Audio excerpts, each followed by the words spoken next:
Immediate down shift कर सकता हूँ बिकॉज इसमें असिस्टेंस स्लीपर क्लच मिल जाता है। और उसका बेनिफिट क्या है पता है, अगर मैं हाई स्पीड में हूँ, देखो बाइक इजीली क्रॉल कर रही है। अगर मैं एक गियर ड्रॉप करके तीसरे गियर पे बढ़ाने की कोशिश करूँ, साथ ही में इसके जो handle bar and sitting posture है ना, उसके कारण देखो इसे आपको सिटी राइड्स में चलाने में बहुत ही ईजी रहने वाली है। ये आप चेक करो। और विथ पिलियन में चला रहा हूँ, पावर की कमी कहीं से कहीं तक नहीं लग रही है। मतलब अगर मुझे हॉर्न दबाना है वो टर्न सिग्नल्स की ओर हाथ जाता है, और टर्न सिग्नल्स लगाने तो हॉर्न की ओर हाथ जाता है। तो इस चीज़ में आपको हैबिचुअल होने में थोड़ा टाइम लगेगा। नए नए में बहुत सारे इश्यूज आ रहे थे, जैसे कि किसी को इसके फ्रंट रेडिएटर से रिलेटेड आ रहा था, फैन से रिलेटेड इशू। तो दोस्तों आज हम राइड करने वाले हैं 155 सीसी की बीस्ट ऑल न्यू 2025 यामा MT-15 वर्जन 2। वैसे तो ये जिस प्राइस पॉइंट पे आती है ना, इतनी प्राइस में तो हायर सीसी बाइक्स मिल जाती है, बट ये लिक्विड कूल्ड इंजन सब गाड़ियों को बीट कर देता है, जहाँ पर इनिशियल पिकअप की बात हो, जहाँ पर माइलेज की बात हो। बिकॉज ये bike power, looks and mileage का परफेक्ट कॉम्बिनेशन है। लुक्स आप खुद चेकआउट कर सकते हो, बट यार मैं भी काफ़ी ज़्यादा एक्साइटेड हूँ इसे राइड करने के लिए। तो यहाँ लोकेशन पर ज़्यादा बातें करते नहीं है, सेटअप को पहनते और चलते हैं इसकी राइड पर। ये रही बाइक की कीज, चलते हैं ऑल न्यू 2025 MT-15 को राइड करने के लिए। आप सबका मन पसंदीदा आइस फ्लूओ कलर लेकर आया हूँ। और गाइस किसकी ये ड्रीम बाइक है एक बार कमेंट में ज़रूर बताना, बिकॉज ये बाइक्स लुक्स के मामले में दिल जीत लेती है भाई। ये फ्रंट प्रोफाइल चेकआउट करो, DRLs के साथ जो ये प्रोजेक्टर का लुक आता है और जो ये विजिबिलिटी देती है ना, गजब की है। USD फोक्स मिल जाते हैं, रियर की ओर आते हैं 140 सेक्शन ब्रॉड टायर मिलता है। और ये यहाँ से लुक्स चेकआउट करो। एग्जॉस्ट थंब भी आपको सुना देता हूँ। प्रॉपर भाई टेस्ट करेंगे और इस बाइक को लेना वर्थ इट है कि नहीं, सारी बातें करेंगे। ये आप चेक कर लो। और जैसे ही 7000 RPM क्रॉस करती है VV एक्टिवेट हो जाता है, और वो भी हम पर्सनली चेक करेंगे कैसी क्या पावर डिलीवर करता है। ऑलराइट गाइस, आ चुके हैं मेन हाईवे पे। सबसे पहले तो यार बाइक को लॉन्च करते हैं।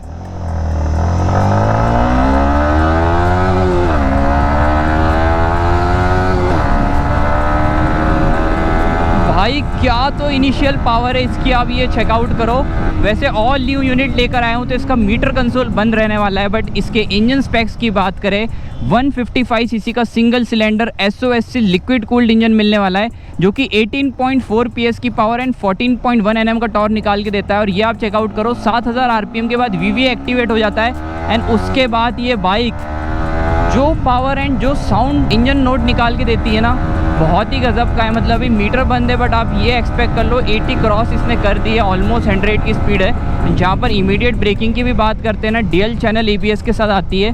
Dual channel ABS, traction control, dual disc, तो ब्रेकिंग से रिलेटेड कोई भी कॉम्प्रोमाइज़ नहीं करना पड़ेगा, बिकॉज पहले से MT-15 इंडियन मार्केट में आ रही है। इसके लुक्स के लिए तो मानी जाती थी, साथ ही में इसका जो पावर टू वेट रेशो है ना, बहुत ही बढ़िया है। मतलब जिस हिसाब से पावर ये प्रोड्यूस करती है, एंड 138 kgs का इसका वेट है, तो आपको चलाने में पूरा फील ये देने वाली है।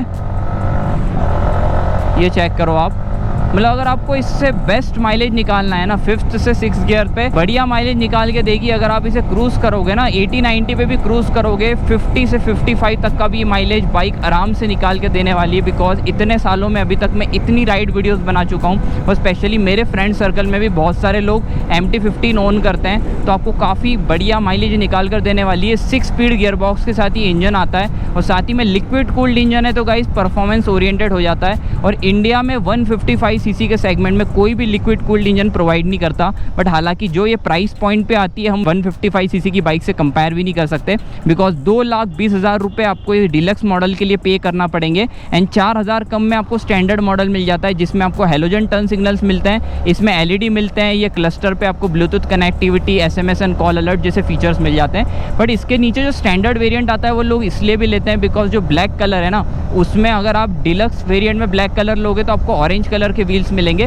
बट स्टैंडर्ड में आपको फुल ब्लैक गाड़ी मिलने वाली है। और MT-15 ने इंडियन मार्केट में बहुत कम समय में जगह बनाई है, और हर व्यूअर का दिल जीता है, हर कस्टमर का दिल जीता है, स्पेशली यूथ का।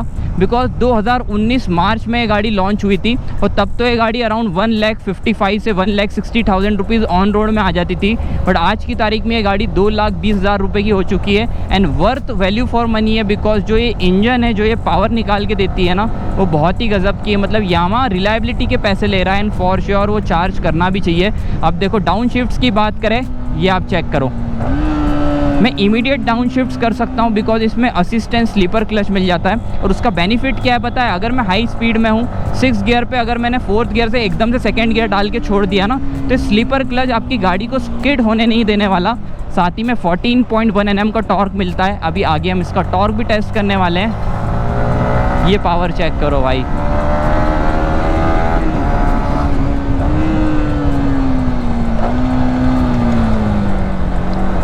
मतलब स्टॉक एग्जॉस्ट भी ऐसी थंप आपको निकाल के देने वाला है हायर आरपीएम पे कि आपको चलाने में मज़ा आ जाएगा।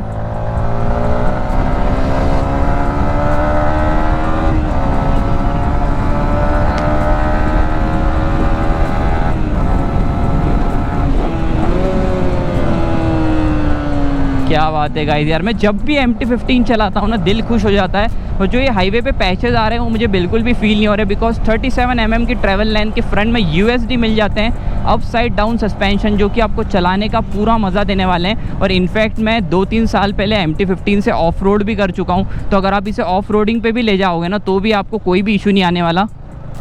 साथ ही में देखो लो एंड टॉर्क में आपको दिखाता हूँ। अगर मैं यहाँ पर थोड़ी सी स्पीड स्लो कर लेता हूँ, ये देखो मैंने यहाँ पर स्पीड स्लो कर ली है। और अगर मैं 4th गियर डाल लेता हूँ और 4th गियर पे मैं एक बार बाइक को छोड़ देता हूँ, लेट्स सी। देखो बाइक इजीली क्रॉल कर रही है। अगर मैं 1 गियर ड्रॉप करके तीसरे गियर पे बढ़ाने की कोशिश करूँ, थोड़ा सा समय लिया बट बाइक ने पावर जनरेट कर ली। मतलब सिटी राइड्स में आपको पावर से रिलेटेड कॉम्प्रोमाइज़ नहीं करना पड़ेगा। बाकी प्रोजेक्टर हेडलाइंस मिलते हैं आपको, आउटपुट अभी दिख जाएगा, ये आप देख लो। टनल में, टनल तो नहीं है, अंडर ब्रिज है हालांकि, बट आप आगे डीपर का रिस्पॉन्स देख सकते हो। साथ ही में इसके जो handle bar and sitting posture है ना, उसके कारण देखो इसे आपको सिटी राइड्स में चलाने में बहुत ही ईजी रहने वाली है, ये आप चेक करो। और विथ पिलियन में चला रहा हूँ, पावर की कमी कहीं से कहीं तक नहीं लग रही है। मतलब माना मैंने बाइक का टॉप एंड इतना नहीं है, मतलब आपको 120-125 के बाद कोई खास पावर इस बाइक में देखने को नहीं मिलेगी, बट 0 to 100 ये बाइक आपका दिल जीत लेगी। मतलब आप 200 या 250 सीसी की भी बाइक चला लो, जो इसकी पावर है ना वो बहुत ही गज़ब की रहने वाली है। सिग्नल यहाँ पर आ गया है तो थोड़े टेक्निकल स्पेसिफिकेशंस की भी बात कर लेते हैं। लाइक इसकी जो सैटेलाइट है वो थोड़ी सी ज़्यादा रहने वाली है, बिकॉज मैं आपको यहाँ पर रोक कर दिखा देता हूँ। 810 mm की सैटेलाइट मिलती है, हालांकि मैं तो फ्लैट फुट कर पा रहा हूँ, बट अगर आपकी हाइट थोड़ी कम है 5'2", 5'3", तो आपके फ्लैट फुट तो यहाँ पर नहीं हो पाएंगे। और जितने टॉल हाइटेड है ना उनके ऊपर ये गाड़ी वैसे भी थोड़ी छोटी लगती है। साथ ही में इस बाइक को लेने के लिए सबसे ट्रस्टेड इसका इंजन बन जाता है, बिकॉज यार यामाहा के इंजन बहुत ज़्यादा रिलायबल है। जहाँ पर FZS V4 की बात हो, जहाँ पर R15 की बात हो, ये सब गाड़ियों का अपना लिमिटेड मार्केट है। मतलब जो लोग इन गाड़ियों का सोच के आते हैं ना वो कोई कंपटीटर नहीं देखते। जिन्होंने सोचा है कि R15 ही लेनी है तो वो और किसी राइवल को नहीं देखते। सेम सीन MT के साथ है, तो चलाने में आपको ये पूरा फील देने वाली है। मतलब पर्सनली यार मैं Z900 ओन करता हूँ, एक सुपर बाइक ओन करता हूँ, फिर भी मैं आपको बताना चाहूँगा ये बाइक को जब भी चलाता हूँ दिल जीत लेती है। बाकी ओवरऑल 138 kg का वेट है, तो ना ही ज़्यादा भारी ना ही ज़्यादा कम है। सिटी यूज़ में आपको काफ़ी बढ़िया रहने वाली है। और जैसा कि मैंने आपको बताया, पोस्चर के कारण क्या है ना, इसे लीन करने में, चलाने में पूरा फील ही आपको देने वाली है। साथ ही में टर्निंग रेडियस की बात करें तो अभी मैंने यू टर्न लिया, टर्निंग रेडियस इसका थोड़ा सा कम रहने वाला है। और एक और नेगेटिव की बात करें, वैसे तो देखो मैं आपको कुछ नेगेटिव्स ही बता देता हूँ, बिकॉज मैं आपके लिए जेन्युइन एक्सपीरियंस लेकर आता हूँ। ये हॉर्न की प्लेसमेंट बाहर की कंट्रीज़ को देख के बनाई और ये आज भी चेंज नहीं करी है। मतलब अगर मुझे हॉर्न दबाना है वो टर्न सिग्नल्स की ओर हाथ जाता है, और टर्न सिग्नल्स लगाने तो हॉर्न की ओर हाथ जाता है। तो इस चीज़ में आपको हैबिचुअल होने में थोड़ा टाइम लगेगा। बाकी रियर में मोनोशॉक सस्पेंशन आपको मिल जाते हैं। एक और इसका नेगेटिव रहने वाला है इसकी पिलियन सीट। मतलब जो इसकी पिलियन सीट है ना काफ़ी कम है। मतलब मैंने माना उसी के कारण इस बाइक को इतना एग्रेसिव एंड अट्रैक्टिव लुक मिलता है। बट अगर आप लॉन्ग राइड्स के लिए इस बाइक को प्रीफर कर रहे हो ना, तो आप अकेले सोलो राइड कर रहे हो तो कोई इशू नहीं है। बट अगर आप सोच रहे हो कि यार विद पिलियन में लंबी राइड्स करूंगा, तो वो तो पॉसिबल नहीं है, बिकॉज पिलियन की जो सीट है ना वो बहुत ही छोटी है। साथ ही में ये जो ऐसे बम्प्स है ना बिल्कुल भी फील नहीं हो रहे। सस्पेंशन काफ़ी सॉफ्टर साइड इसके रहने वाले हैं। 17 इंचेस के व्हील्स मिलते हैं। फ्रंट में 100 सेक्शन टायर है, रियर में 140 सेक्शन टायर्स मिल जाते हैं। तो ओवरऑल देखो मैंने अपना राइड एक्सपीरियंस तो शेयर कर दिया, और जितनी मैं इस बाइक को चलाऊँ ना उतना कम है। बट जहाँ तक कि वर्डिक की बात आती है, आप सब बोलते हो कि यार कंपटीटर्स के कंपैरिजन में MT हमें क्यों लेना चाहिए, बिकॉज थोड़ी ओवर प्राइस्ड है। तो मैं कहना चाहूँगा देखो यार बाइक तो ओवर प्राइस्ड है। आपको इस प्राइस में NS 400 और भी 200 या 250 सीसी जैसी बाइक्स इंडियन मार्केट में मिल जाएगी। बट मैं एक ही चीज़ बोलना चाहूँगा, ये बाइक आपको पावर के साथ साथ माइलेज भी दे रही है और अट्रैक्टिव लुक्स भी दे रही है। बिकॉज बाकी जो बाइक्स हैं ना वो आपको अगर पावर दे रही है तो माइलेज में आपको फॉर श्योर कॉम्प्रोमाइज़ करना पड़ेगा, बट इतनी एग्रेसिव पावर के साथ आपको 50 से 55 का माइलेज एक बहुत बड़ा एडवांटेज हो जाता है। साथ ही में यामा का एक अपना फ़ैन बेस है, तो वो भी एक एडवांटेज है। 155 सीसी के इंजन में 6 गियर ये प्रोवाइड कर रही है, वो भी एक एडवांटेज है। साथ ही में जो इसका पोस्चर है ना, वो आपको काफ़ी कंफर्टेबल रहने वाला है, मतलब सिटी राइड्स में आपको चलाने में मज़ा आने वाला है। पहले से ही आपकी ड्रीम बाइक थी तो आग बंद करके ले लो, यामा की रिलायबिलिटी का कोई भी तोड़ नहीं है। बाकी कंपटीटर से कंपेयर करें बजाज, KTM जैसे बहुत सारे ऑप्शंस है, बट यार इस बाइक को लेकर आप कभी भी रिग्रेट नहीं करोगे, बिकॉज 6 साल इस गाड़ी को इंडियन मार्केट में हो चुके हैं।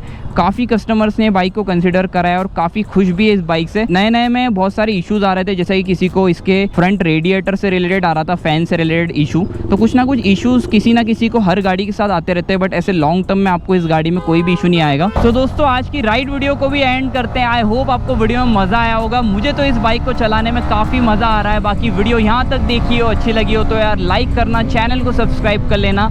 MT लवर्स कौन है एक और बार पूछना चाहूँगा, कमेंट में ज़रूर बताना। सो बाकी मिलते हैं गाइस ऐसे ही इंटरेस्टिंग कंटेंट के साथ।